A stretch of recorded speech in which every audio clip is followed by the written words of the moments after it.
Olá, olá, para você que está chegando, seja muito bem-vindo, muito bem-vinda. Eu sou o Gabriel Tripodi, o Podão, e está começando mais um Além do Cast aí para você.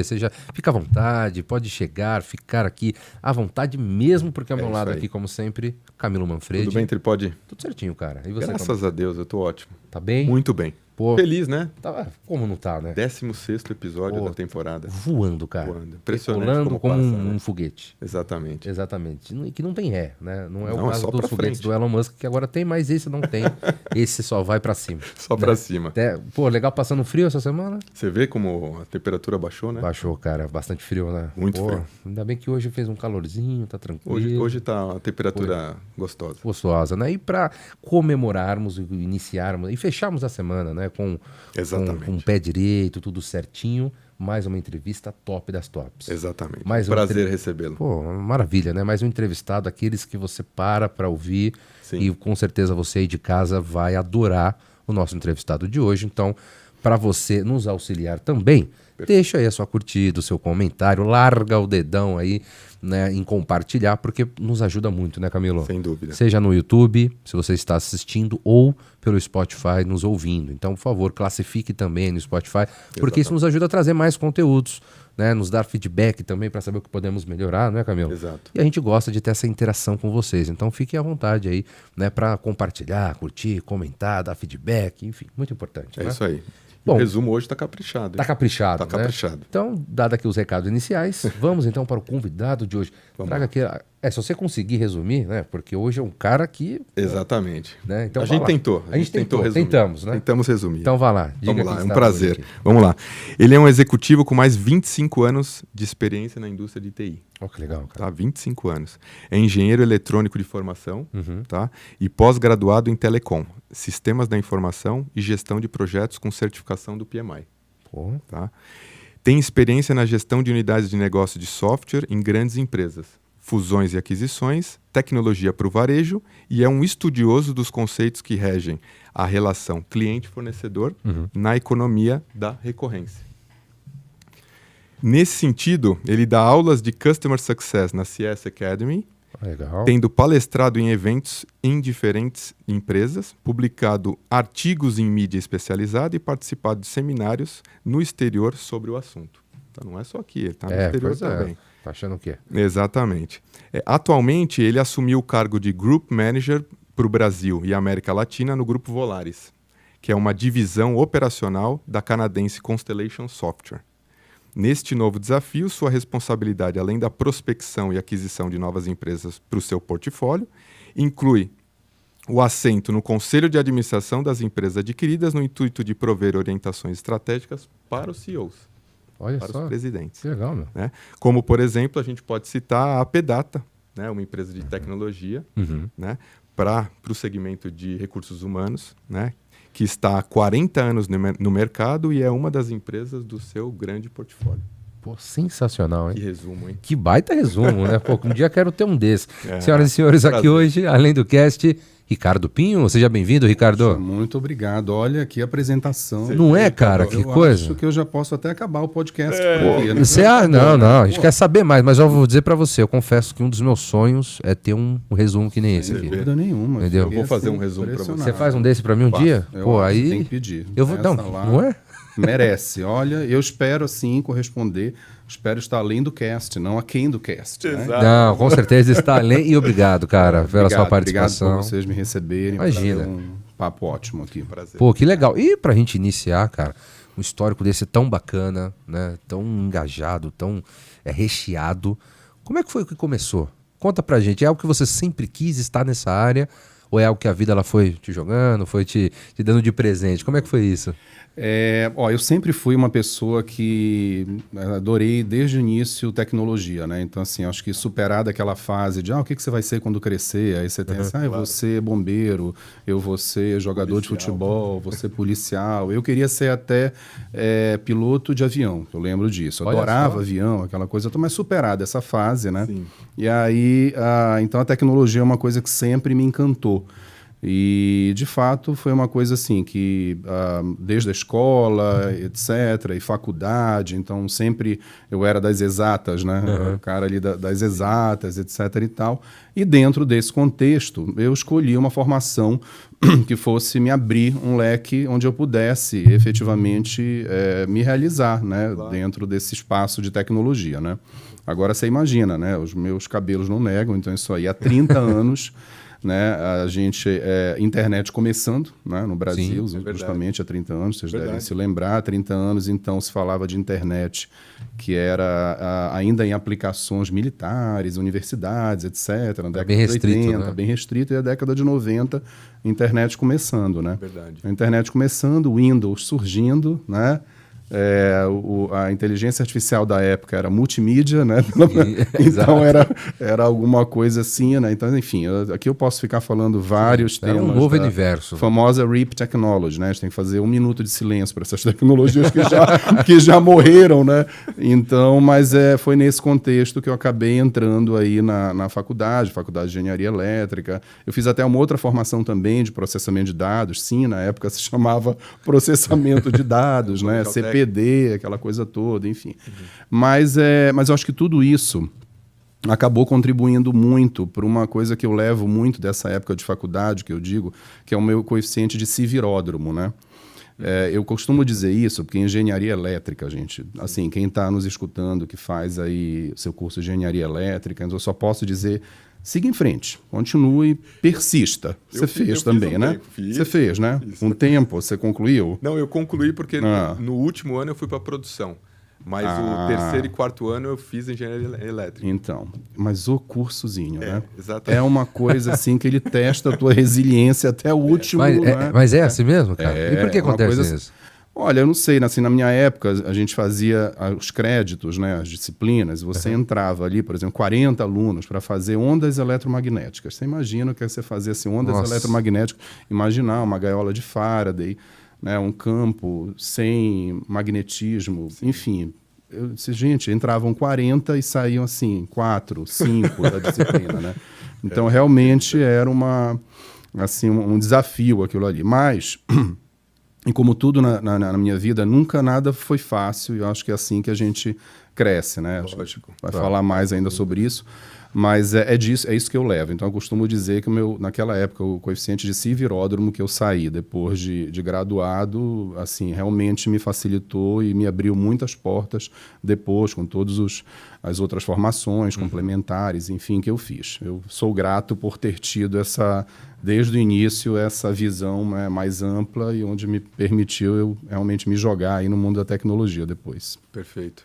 E, Ricardo, qual foi a tua primeira experiência profissional? Foi na indústria de motores, na Aquascor, ou você começou um pouco antes, fez estágio? Como que foi o início? Foi, então. Como eu tinha duas formações, tanto de engenheiro eletrônico e de processamento de dados, naquela época, que era a década de 90, era quando estava começando a terceirização do setor elétrico, né?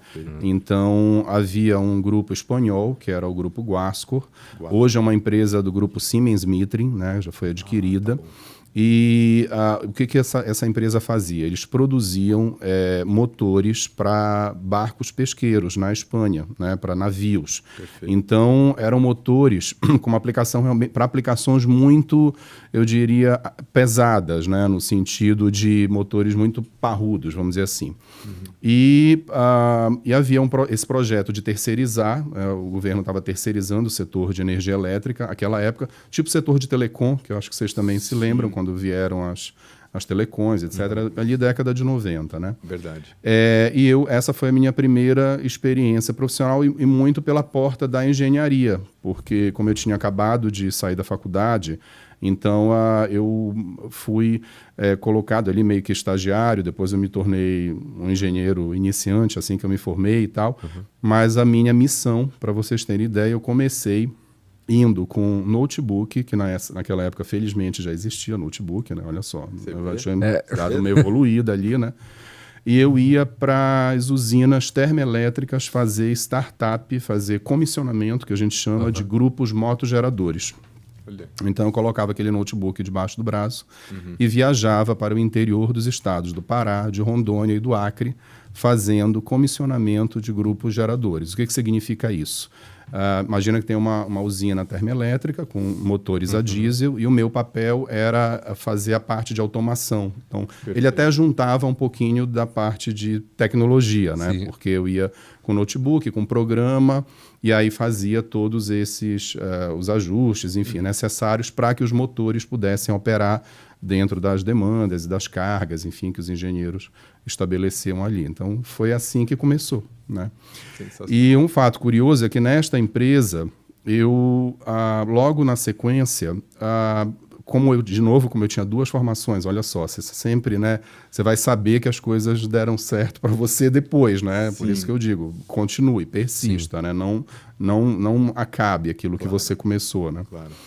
E aí eu comecei eles começaram, os sócios da empresa começaram a me dar outras missões, né, para além ali de ir para campo, que era começar a fazer a montagem das filiais, à medida que a empresa foi expandindo no Brasil. E eu era o cara de TI. Lembra assim, aquele famoso... de tudo. Sabe, o cara da TI, né? Sim. Não tem nas empresas. Você chega assim, quem é o cara da TI? Não tem isso? Sei. Eu era o cara da TI na época, né? Então eu era assim, o faz tudo da TI. Infraestrutura, como você disse, Camilo. Claro. Desde passar cabo de rede, novel, um minuto de silêncio, né? Novel. Por debaixo do piso, né? Então, por baixo do piso. Então, assim, aquela situação ali que você fica ali passando cabo, etc. Então, enfim, isso foi o meu... Aí foi, vamos dizer assim, o meu ingresso nessa área de TI, que na época nem se chamava exatamente assim, né? Mas foi por onde eu comecei na área de tecnologia aí, puxando cabo, crimpando cabo de rede, instalando computadores, enfim, para montar os escritórios da companhia à medida que ela ia expandindo no Brasil. Olha só, cara, que legal, né? Como você vê como as isso. coisas evoluem. Olha só. E quando foi que, dentre essas suas experiências, você parou e falou assim, pô, tá acontecendo uma transformação aqui, as coisas estão mudando, tá vindo alguma atualização. Qual foi onde você sentiu mais esse peso e falou assim, pô, acho que tem que começar a ter outros olhares, outras perspectivas, assim. Aconteceu isso com você? Até de região, né? Porque acho que você começou no Pará e você foi descendo. Você vai encontrando outras perspectivas. É isso aí, eu ia chegar nesse ponto. Essa história que eu te contei, até então eu morava em Belém, né? Eu sou paraense, né? Moro aqui em São Paulo já há 23 anos, mas foi num momento ali da minha carreira em que essa área do cara de TI, né? Do garoto da TI começou a ficar muito, muito grande. Claro. E aí eu não dava conta, então foi até um momento que precisávamos começar a rever, contratar gente, porque a empresa ia crescendo, eu era só. E aí eu recebi um convite para vir para São Paulo do presidente dessa empresa e me ofereceu para que eu assumisse a área de TI mesmo. Aí eu sairia da engenharia, né, como eu comecei, e aí para assumir a área de TI, aí não era só para ser o cara da TI, mas para gerenciar toda uma área de tecnologia da informação dessa empresa. E aí, respondendo sua pergunta, eu comecei a entrar aí já no mundo de software, então, e aquilo ali era já no início da década de 2000, então, tinha passado o bug do milênio, né? Mais uma experiência aí que a gente traz, né? Que o mundo ia acabar, que tudo, não acabou. Virada do ano novo ali. Exatamente, aquela loucura toda.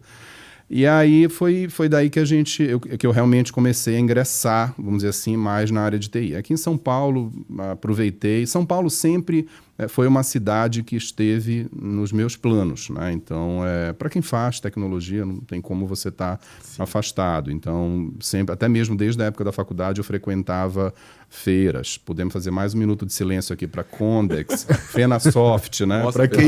Para quem se lembra, né? Então, é isso. E aí fiquei lá nessa empresa durante alguns anos, alguns bons anos. E assim, conto para vocês que foi, não sei se pelo fato de ser a primeira, né? Enfim, talvez, acho que com outras pessoas isso aconteça em momentos diferentes da carreira, mas o fato é que para mim essa empresa, ela marca muito quem eu sou até hoje. Como profissional, como líder, como gestor, enfim, eu acho que eu aprendi muito ali naquela empresa, até porque eu naquela época não tinha esse nome, não deixava de ser uma startup, né? Porque era, imagina, uma empresa espanhola que veio para o Brasil, eram 3 espanhóis, eu comecei desde aí aprendendo a falar espanhol, que eu não falava exatamente, mas tinha que me virar. E fora tudo, porque não tinha nada pronto. Então a gente realmente começou do zero tudo. Então essa minha característica de construir as coisas do zero, ela com certeza veio do Grupo Guascor lá atrás, final da década de 90, olha só, início do ano 2000, isso está comigo até hoje. Que bacana. Muito bom. Muito legal. E depois do Grupo Guascor, veio a DataSul. Isso, veio. Aí você passou a trabalhar com a questão de RP, exatamente. Aí, naquelas alturas, eu já tinha assim, bem claro como é que eu queria meio que direcionar minha carreira, porque, de novo, tecnologia é um campo super amplo, né? E software sempre foi o que mais me chamava atenção, etc. Projetos, implantar grandes projetos, fazer com que, vamos dizer assim, articular com pessoas para que produzissem um resultado. O famoso team building, trabalhar em equipe, né, reunir pessoas de áreas diferentes. Acho que foi a primeira vez que eu comecei a exercitar essa competência de uma maneira realmente mais relevante, vamos dizer assim. E aí tomei uma decisão, ali em 2007, apareceu uma oportunidade para eu sair do lado cliente, né, e passar para o lado fornecedor. Né? Você sai de como é que a gente diz? Sai de estilingue e vai para vitrine, né? Então, eu fui ser vitrine, né, do lado do fornecedor e trabalhar na indústria de software, provendo soluções de tecnologia para os clientes. E era tecnologia e consultoria? Tecnologia, consultoria. Então, eu comecei na DataSul sendo responsável por uma das maiores unidades que a DataSul tinha na época no Brasil, que era aqui em São Paulo. Atendendo a grandes clientes, uma carteira de clientes realmente super relevante, né, para a franquia. A DataSul tinha o modelo de franquias, que era um modelo realmente super inteligente, né, na época. E lá também desenvolvi N outras competências. Acho que errei bastante também, né? Claro, que isso faz parte. É lógico. A gente vai, comete erros, aprende. Isso é tão interessante quando você olha para trás e vê na tua carreira o que você errou, você aprendeu, etc. Que na hora ali bate aquele desespero, aquela insegurança, né? Você sempre acaba se cobrando, mas depois quando você olha e fala, pô, mas talvez esse era o caminho, né? Eu errando para talvez hoje me formar o que sou. Porque você sabe, eu acho que esse é o tipo da coisa que você não aprende isso na faculdade, né? Eu acho que, assim, com certeza não. Até hoje, a faculdade te dá aquele conteúdo, etc e tal, mas tem situações que você precisa passar, né, na vida. Você precisa passar, você precisa errar e você precisa aprender, então é a prática, né? É isso. Acho que o início dessa minha carreira ali, 2007, 2009, foi muito marcada por isso. Mas acho que o que eu tiro dessa experiência ali da DataSul e que depois também me ajudou até na experiência que veio na sequência, é lidar com projetos complexos, né? Isso foi uma coisa que eu sempre, nesse meio do caminho, eu fiz a certificação de PMI para poder... Gestão de projetos. Gestão de projetos, para poder complementar aquilo ali que eu estava fazendo na prática, né? Me ajudou bastante. Mas essa coisa de gerir problemas, eu diria, né? Em projetos, porque acho que na nossa área você também passa por um tempo em que você faz gestão de problemas, de situações complexas, né? Então isso marcou muito a minha carreira, eu diria assim, nada foi fácil, nada foi fácil. Não, com certeza, porque você saiu da parte de TI, você foi para serviços, né? Então já foi uma primeira mudança, né? Exatamente. Você começou a entrar nos processos. E uma área de serviços profissionais, mas que também tinha vendas, né? Então assim, eu atendia cliente, então começou aquela coisa de exercitar, de ouvir cliente, parte comercial, o que a gente pode endereçar de soluções, etc. Então ali já foi um pouquinho do embrião desses aí. Olha só, e sua próxima experiência ela foi qual? A minha próxima, depois da DataSul, eu fui para Avon Cosméticos, porque acabou... Eu ainda tinha talvez mais chão, né, ali na DataSul, e às vezes as coisas não acontecem como a gente planeja, enfim, surgem as oportunidades no meio do caminho. É claro. E aí essa foi uma oportunidade que surgiu e faltava naquela época ali na minha carreira uma experiência regional, uma experiência mais América Latina, né? Até então trabalhava Brasil, né?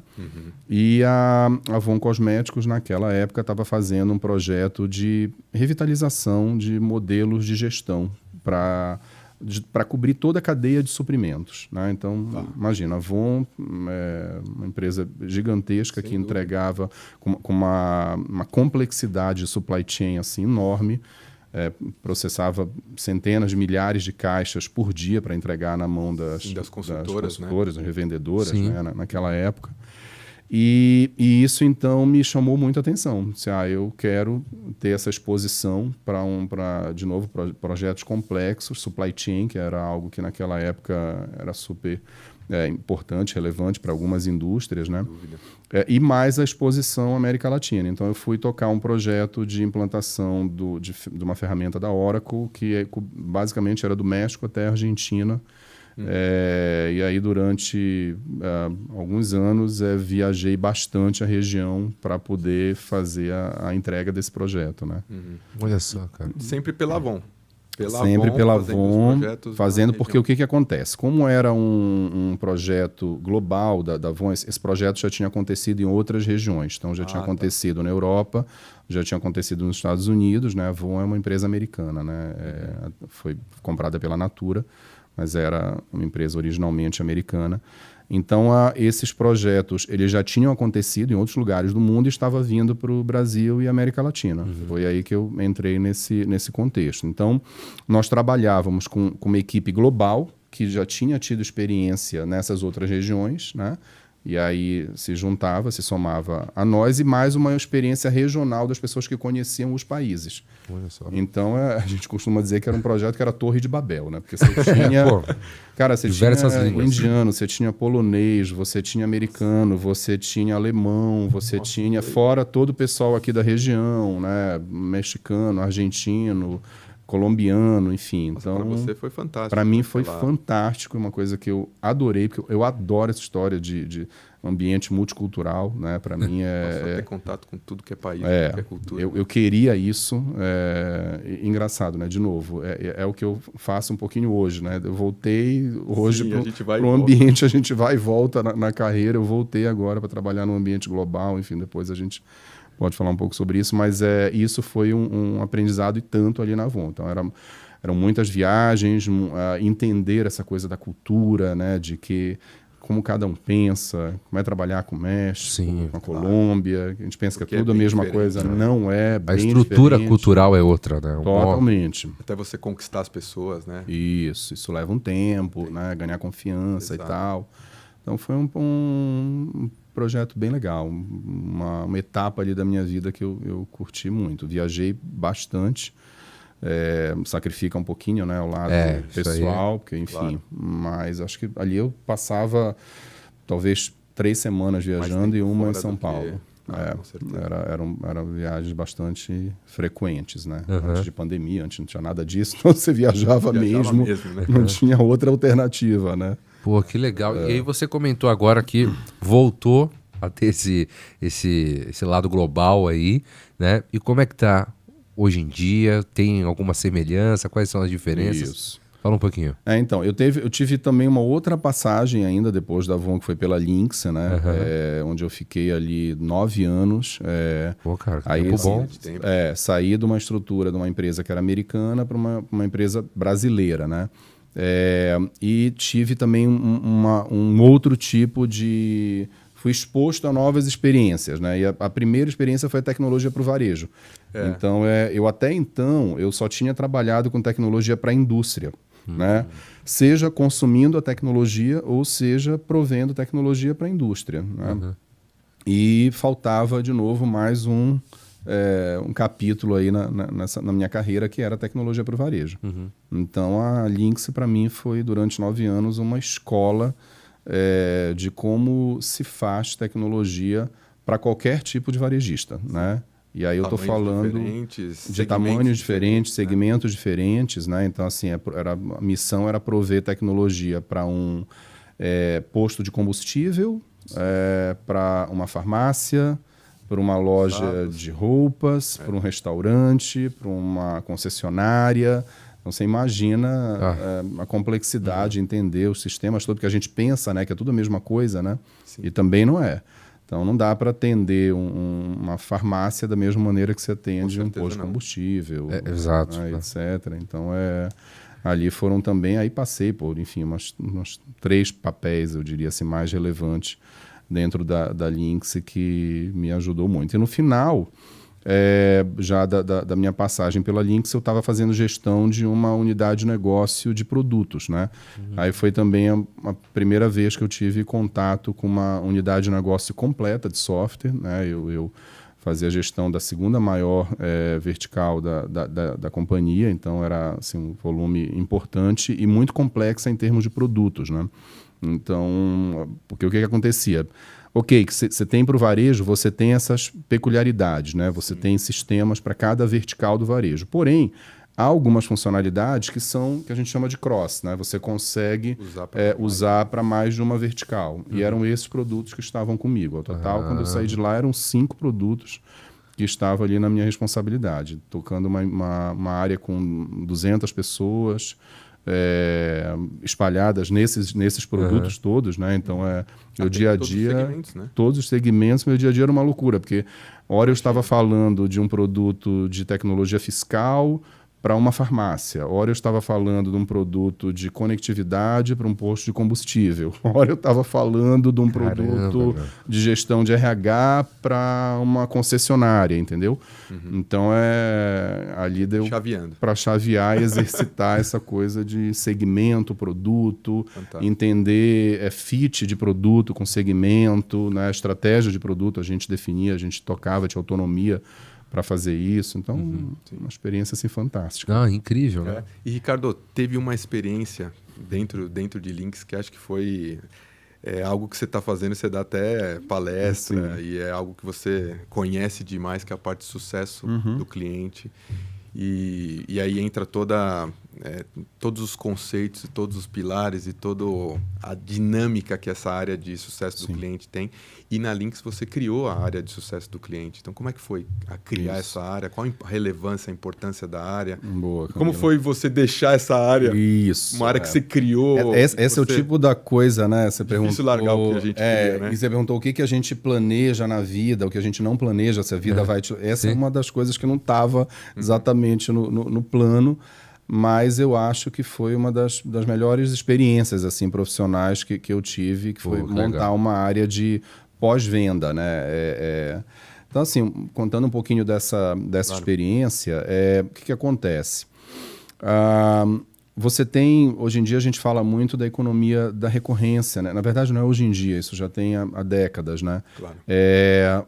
Mas talvez o que se discute hoje é como você fazer gestão na economia da recorrência, porque, e eu estou falando fazer gestão no lato sensu, desde como criar um produto, vendê-lo, entregar, suportar esse produto, enfim, renovar esse produto com o teu cliente, medir satisfação de cliente. Então tem todo um caminho aqui, uma jornada que é específica se você quer brigar na arena da receita recorrente, né, como eu costumo dizer, ou na arena da economia da subscrição, vamos colocar assim. Então, a Lynx, naquela época, não era só naquela época, sempre teve uma parte muito relevante da sua receita recorrente, de forma recorrente, mas faltava, talvez, uma gestão focada, né, nessas...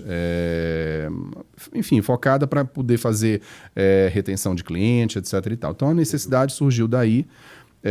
E aí eu pulei na frente desse projeto, porque, enfim, isso aí me encantou, porque eu enxerguei ali uma possibilidade de ter contato com, assim, sabe, um contato com várias áreas, com várias disciplinas, e comecei a estudar sobre esse assunto, que ali 2016, 2017, não era algo ainda tão falado como já é hoje em dia. Sim. Hoje em dia você já tem... Antigamente tinha um livro. Tinha um livro que você lia, ou você ia buscar lá fora, né, claro, informações em congressos, enfim, lá fora. E isso eu fiz, porque, enfim, eu tinha que tocar essa área, era uma empresa grande, não era uma startup, né? Claro. As startups, elas já nascem nessa onda da receita recorrente, é tudo mais fácil. Agora, você imagina você fazer isso naquela época com uma empresa grande, que tinha ainda um modelo tradicional de gestão. Não estava implementado ainda. Isso. Então, assim, dá-lhe buscar conhecimento fora, falar com pessoas, testar modelo. Sim. Isso deu certo, isso não deu certo, muda, replaneja, né, recomeça. Então, essa jornada foi fantástica. Acho que no final a gente conseguiu fazer um trabalho bem bacana. Eu lembro, né, no meio dessa nesses anos que eu estava tocando essa área, aconteceu um fato super interessante, que foi eu fazer uma palestra sobre Custom Success num CSD. CSD era um evento da SenseData, né? Que é uma empresa do nosso amigo. Um abraço aí pro Matheus, se ele estiver ouvindo a gente. Então, o Matheus me chamou para fazer uma apresentação, para contar um pouquinho desse case.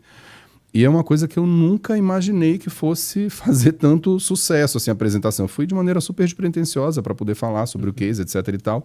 Mas eu acho que era uma coisa que na época tinha tão poucas referências, talvez, que isso, de fato, gerou um interesse bem grande de toda essa comunidade que na época estava se formando de Custom Success, né? Então, no dia seguinte, chovia de pedidos para fazer benchmarking para poder, enfim, trocar experiências. Eu não dava conta para atender todos os pedidos, falando sério. Eu tive que dividir com o meu time, que essas alturas eu já tinha formado ali umas 3 pessoas que podiam dividir comigo e para poder, enfim, fazer benchmark. Eu também queria ajudar as pessoas como eu também fui ajudado, né? Quando eu comecei, né? Então, foi uma jornada difícil. E aí ele entra também outras coisas, né? Como, por exemplo, aí começa a gerir pessoas, tem a questão da equipe, Sim. Você lida com outras áreas, como você mencionou, e aí abre outro mundo de possibilidades, né? Sim, total.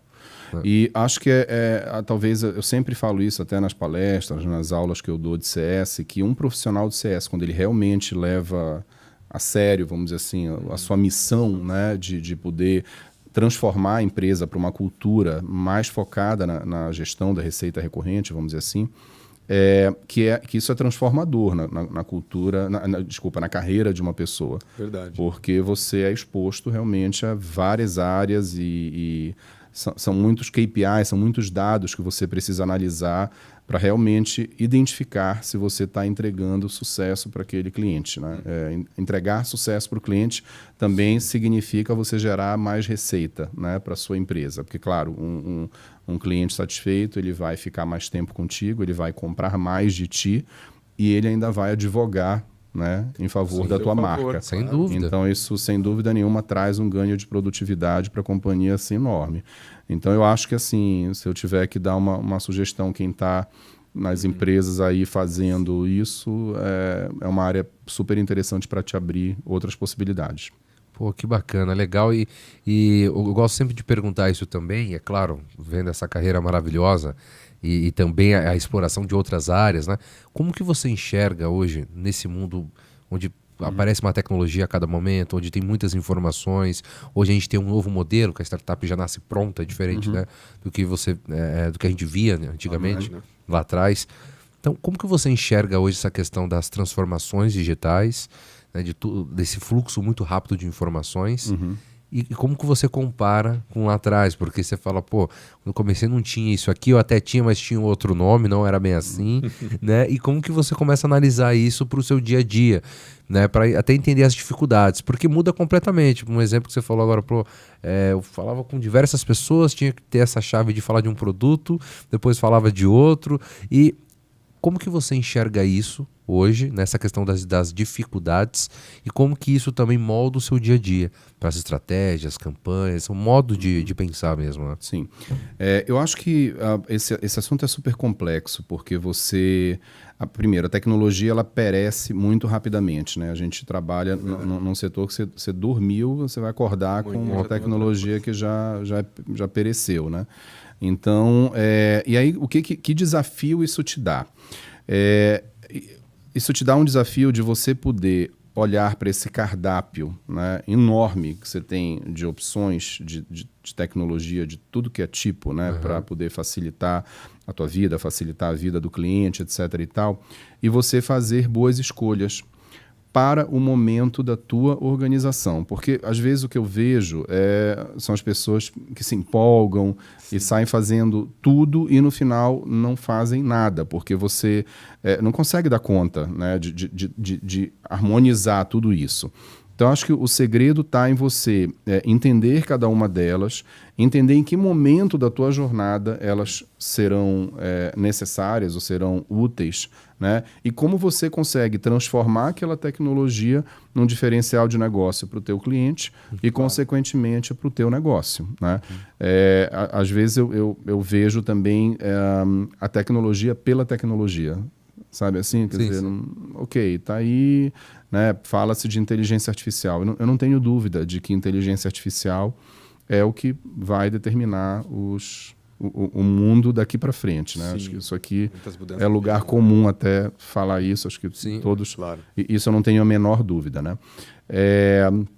Agora a questão é, as pessoas estão fazendo uso disso efetivamente como um diferencial para aquela solução que ela está oferecendo para o cliente, né? Que ganhos isso está trazendo, né? A que patamar você está querendo levar o teu cliente através do uso dessa tecnologia. Então, acho que você mapear isso e saber dosar, saber se apropriar das tecnologias no momento certo da tua jornada como empresário, enfim, Sim. eu acho que isso é um fator determinante. Senão você morre louco, porque É muita coisa acontecendo, né? E aí também tem disso, dessa loucura, assim, o pessoal fica estabanado. Por exemplo, a inteligência artificial representou isso muito bem. Né? Ai, o que vai acontecer? Ai, vai tirar empregos? Ai, eu não sei, eu vou ter que usar ou não vou ter que usar? Como que vai ser isso?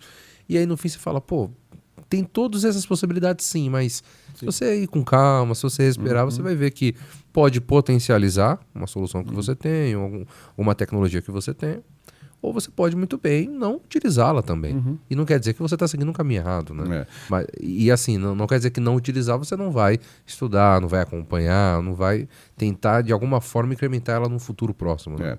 Eu acho que especificamente no que tange a inteligência artificial, eu acho que assim, invariavelmente você vai ter, você vai se deparar com inteligência artificial no seu dia a dia, invariavelmente, né? Eu costumo dizer essa história de vai tirar o emprego, não sei o quê. Eu digo, olha, inteligência artificial não vai tirar o emprego de ninguém, mas alguém que sabe usar a inteligência artificial vai tirar o emprego de alguém que não sabe usar a inteligência artificial, né? Então, eu acho que é isso, é você poder entender e utilizar aquilo ali para melhorar a tua performance, teu desempenho, né? É isso, acho que... Não, e tá certo. E hoje, falando de hoje... Como você... Chegamos no hoje. Chegamos no hoje. Enfim, chegamos, né? Chegamos no hoje, né? E depois de tudo isso, como que está sendo o seu dia a dia? Né? Como que você como você enxerga a tecnologia hoje no seu cotidiano? Né? E quais... Você já falou um pouquinho desses desafios, mas quais são as maiores transformações que você enxerga? Assim? Isso com certeza facilita de alguma forma, mas como que isso mudou a sua rotina? Junto com a própria empresa, né? Junto com a entrada na Volaris, né? No Grupo Volaris. Exato. A entrada no Grupo Volaris sem dúvida nenhuma, é um outro marco da minha carreira, né? Porque aconteceu recentemente, então tem menos de um ano.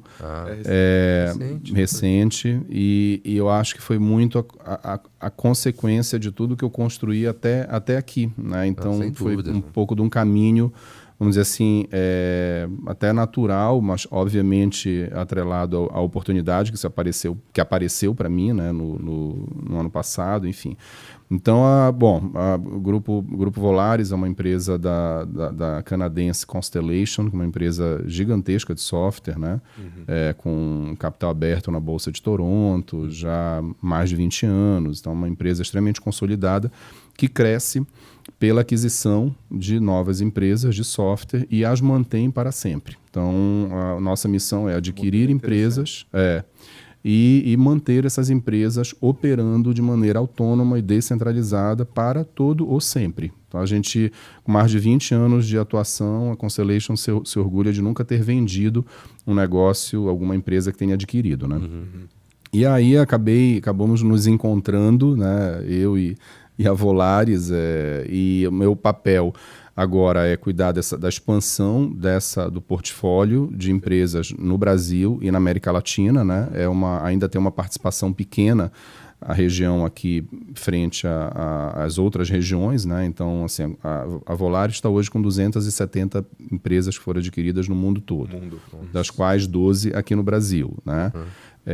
Então ainda é uma participação que tem uma oportunidade enorme aí para crescer, enorme para crescer.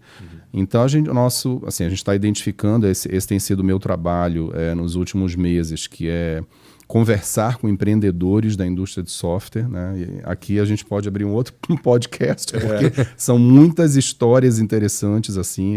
Para mim, é uma das melhores partes do meu trabalho, quando eu tenho reuniões com empreendedores, né?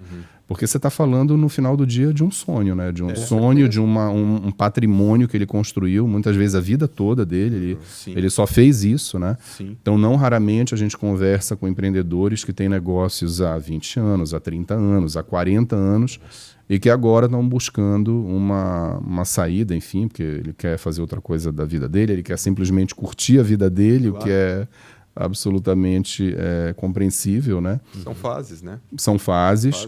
E aí eles acabam encontrando na Volaris uma opção para poder manter o legado, porque isso é o que nos diferencia, né, de outras propostas, você manter a sua empresa operando como sempre operou, né, inclusive com o próprio management da companhia. A Volaris, ela não troca a gestão da companhia, não é o nosso papel fazer isso, não é objetivo fazer isso, nós não temos nem estrutura e não fazemos isso. A gente acredita que se essa empresa chegou até aqui, depois de 20, 30 anos, ela está fazendo algo de correto, então o que a gente faz é melhorar a gestão, dar ferramentas. Sem perder o conhecimento, né, Ricardo? Sem perder o conhecimento, isso é um ponto importante, Camilo, né? Porque a área de TI é sobre conhecimento que está na cabeça das pessoas, né? É isso. Então, quando você compra uma empresa de software, você está comprando propriedade intelectual, né? Sim. No final do dia é isso, que foi desenvolvido por pessoas, né? Pessoas, Então, a gente acredita que esse modelo preserva aquilo que uma empresa de software tem de mais precioso, que são as pessoas. A gente não está comprando máquina, a gente não está comprando equipamento, a gente não está comprando um ativo, né? Sim. Algo físico, né? Sem dúvida. Então, assim, para mim está sendo uma delícia esse projeto com a Volaris e ouvir as histórias dos empreendedores, como eu estava falando, né? Toda vez que eu vou, converso, e aí eles contam. É enriquecedor, né? Nossa, eu aprendo todos os dias. Olha que delícia você fazer um trabalho que você aprende todos os dias. Aprende. E ainda tem um outro lado do meu trabalho, porque além de eu cuidar da expansão do portfólio, né, aqui na região, eu também sento no conselho de administração das empresas que já foram adquiridas aqui no Brasil. Então é quando eu posso também ensinar, né? Então eu posso também contribuir um pouco com toda essa experiência que eu contei para vocês até aqui, para poder prover orientação estratégica, olha, né, dar os caminhos, enfim. A gente não interfere na operação da empresa, a gente faz questão que a empresa opere de maneira autônoma e descentralizada. Mas a gente está lá para poder contribuir, né? Porque a gente acabou vivendo, né, experiências diferentes e consegue ali contribuir com uma área de vendas, com uma área de marketing, com uma área de produto, com uma área de serviços profissionais. Sem dúvida. Então acho que e aí você vai começando a juntar as partes da tua carreira. Acho que tudo isso que eu fiz, desde serviços profissionais, tendo experiência depois em venda, isso, marketing, né? Customer success, acabou me preparando para o que eu faço hoje. Olha só. Pô, que legal, né? Você viu? Aí vocês perguntam, estava tudo previsto lá em 1900 bolinha? Não era assim, não é bem assim. Claro. Tá no meu diário. Né? Mas isso é isso que a gente tem, né, para levar da vida, né, cara? Sim. Essas experiências, isso que a gente aprende, é isso que você comentou, até os erros, né? E acredito que total. Os próprios erros, né? Os próprios erros vão te levando para isso, né? Abrindo essas ramificações. Eu costumo sempre dizer, né? A gente aprende sempre muito mais com os erros e a gente aprende muito mais com as pessoas que a gente encontra, né, na nossa vida, aquelas que a gente menos gosta de interagir. Essas pessoas que mais te ensinam. Às vezes você é exposto a determinadas situações nas empresas, a gente sabe como é que funciona o mundo corporativo, enfim. Imagina, durante todo esse tempo, a quantidade de pessoas que eu já interagi em situações diferentes, ambientes culturais diferentes. Claro. E, claro, sempre tem aquelas pessoas que são mais fáceis e outras menos fáceis, vamos dizer assim, de lidar. Sim. Cara, dá graças a Deus que você teve no teu caminho as pessoas menos fáceis de lidar, porque são elas que te ensinam. Sem dúvida nenhuma, é você aprender a superar aquela situação, né, e buscar um consenso, né? É muito isso. De novo, isso é muito que eu exercito hoje também no meu trabalho. Eu também busco o consenso entre as empresas, por exemplo, que já foram adquiridas, porque eu não posso operar, eu não vou chegar lá e sentar na cadeira do presidente da empresa, a cadeira é dele, Lógico. mas eu preciso exercitar o consenso, né? O convencimento, né? Qual o caminho, qual o melhor caminho, convencer. Sim. E sem dúvida nenhuma foram as pessoas mais difíceis, vamos dizer assim, que eu encontrei durante esse período, que me ensinaram muito. Imagina. É que estimula, né? Estimula você a ficar mais preparado. Né? Eu só não posso dizer, né, quem são as pessoas mais Porque- difíceis. Claro, Agora, isso claro, aqui- vamos- No final do episódio a gente vai mandar a lista aqui. Não, Tô então, brincando. e fora Nem isso. teve tantas assim. E fora isso também, Pinho, tem alguma história, né? Algum case, algo que você leva assim, sempre com muito carinho e você pode compartilhar aqui com a gente? Falar, pô, teve uma história, um case assim, ao longo dessa trajetória que eu sempre guardo e também é algo que toda vez que eu vou fazer alguma coisa, sempre me moldou muito bem pro profissional que eu sou hoje. Eu acho que teve vários, né? Acho que você passa assim por vários Eu cases desses, né?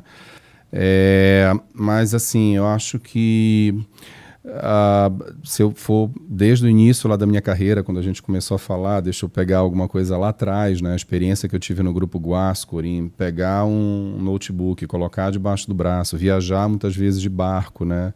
Pelo interior da Amazônia. Você chegar e olha só que propósito bacana, né, que a empresa tinha. Você levava energia elétrica para comunidades ribeirinhas, que muitas das vezes ficavam 30 dias no escuro. Então, você imagina o que é uma população que depende eminentemente da pesca, né? Sim. E ele pesca e coloca o peixe no freezer e vai apodrecer, porque ele não tem energia, né, para A gente poder... não consegue nem imaginar isso. Né? A gente não consegue nem imaginar. Então, eu acho que essa coisa de você levar esse teu trabalho, a gente chegava nas cidades, porque a gente ia com a camiseta da companhia. Já e tal. reconhecia. Já reconheciam, tipo assim, você é o cara que vai me dar a luz, né? Meio que assim, entendeu?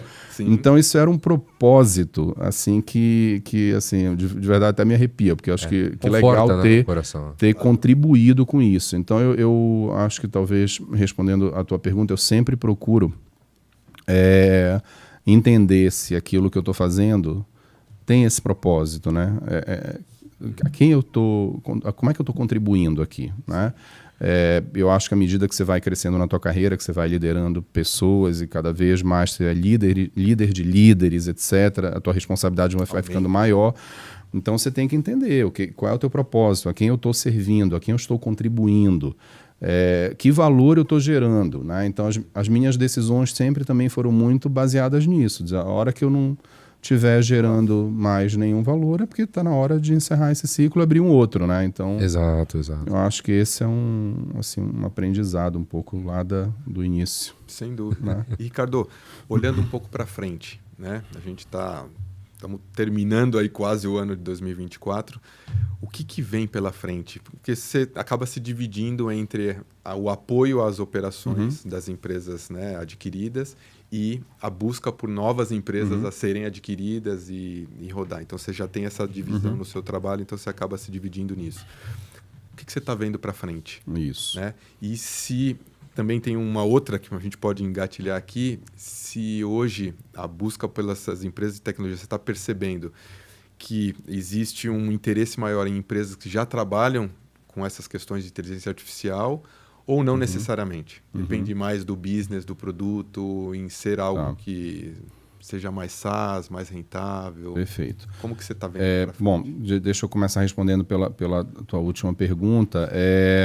Isso não é um critério, de fato, para a gente, Camilo. Então, a gente avalia muito a saúde daquela empresa, né?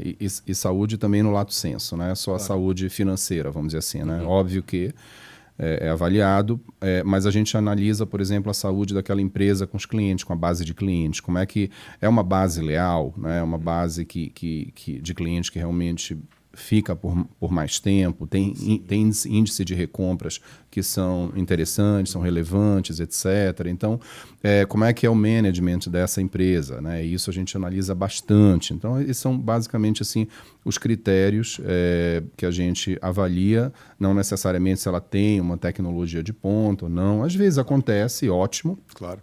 E às vezes não acontece, ótimo também, porque na Volaris ela também pode buscar algumas alavancas de crescimento orgânico, né? Então, isso também é um ponto importante. Como a companhia trabalha muito com o tema da geração de caixa, faz com que essas empresas gerem cada vez mais caixa, elas podem usufruir esse caixa para poder alavancar os seus negócios, né? Então, isso, exato, né? Que traga um mercado novo, que enderece um novo produto, enfim. Então esse é um caminho. E a tua outra pergunta sobre o que vem por aí, né? 2024 está acabando. Eu já digo que já acabou, né? Porque a gente, quando começar a entrar assim, em setembro, outubro, você começa a fazer planejamento de 2025. Né? Então acabou 2024 já, né? E você começa a pensar uma paranoia, né? Porque, enfim. Mas eu acho que tem um caminho que ainda a gente está construindo com as empresas, né, do grupo. Eu estou ali com a Pedata, como você comentou no início, uma empresa de 40 anos, imagina, desenvolve um trabalho assim, fantástico na gestão de tecnologia, de recursos humanos, processando milhares de funcionários por empresas. Então, isso é um software de missão muito crítica, né? Imagina, folha de pagamento, né? Ponto. Então, é uma missão realmente bem crítica, que a gente acha que a empresa dá conta ali, está dando conta ali do recado. Então, tem ainda uma pavimentação aqui para a gente fazer, para que a companhia cada vez mais cresça, desenvolva, como você falou. A gente está pesquisando novas tecnologias. Esse mercado de recursos humanos é enorme, né? Quando você pensa para além de folha de pagamento, a quantidade de assuntos que hoje transitam, né? Só fazendo um parêntese aqui, eu costumo dizer que a gente está podendo viver, a nossa geração que está nas empresas aí, pela primeira vez, 4 gerações conviverem em um único espaço de trabalho. Né? Você vai ali dos baby bloomers, da geração X, da geração dos millennials, da geração Z, e daqui a pouco a geração alfa, que logo vai estar no mercado de trabalho. Então você tem pelo menos 4 gerações convivendo sob o mesmo teto. Imagina o que é gerir talentos, né? Só para dar um pequeno exemplo aqui, né? Então, complexidade. Assim, eu adoro esse mercado de recursos humanos e tem sido para mim também uma delícia poder, junto com o time, analisar, estudar esse mercado, entender para onde a gente vai, quais estratégias que a gente pode traçar para poder oferecer uma melhor solução para os clientes, né? Então, acho que tem esse caminho. E, claro, a expectativa de, em breve, quem sabe, anunciar uma nova aquisição de empresas aí no meu portfólio. Estamos trabalhando duro para isso. De novo, não é fácil, porque, enfim, né, você tem uma série de situações, de conjuntura e tal, mas é muito bacana, muito legal você conversar com esses empreendedores e levar a proposta de valor. Acho que realmente a proposta de valor da Volaris, olha, fala aqui quem tem 25 anos de experiência nessa indústria, eu nunca vi igual, porque normalmente é muito comum no nosso setor, né? Acho que o Camilo sabe disso também, a gente vê esses M&As acontecendo com investimentos, mas que não tem essa preocupação da perenidade, né, do negócio. Então, muitas vezes você vê... eu não estou dizendo que tá certo ou errado, claro, acho que só são modelos diferentes, claro, né? E talvez que sirvam a propósitos e a momentos diferentes da jornada daquela companhia, né?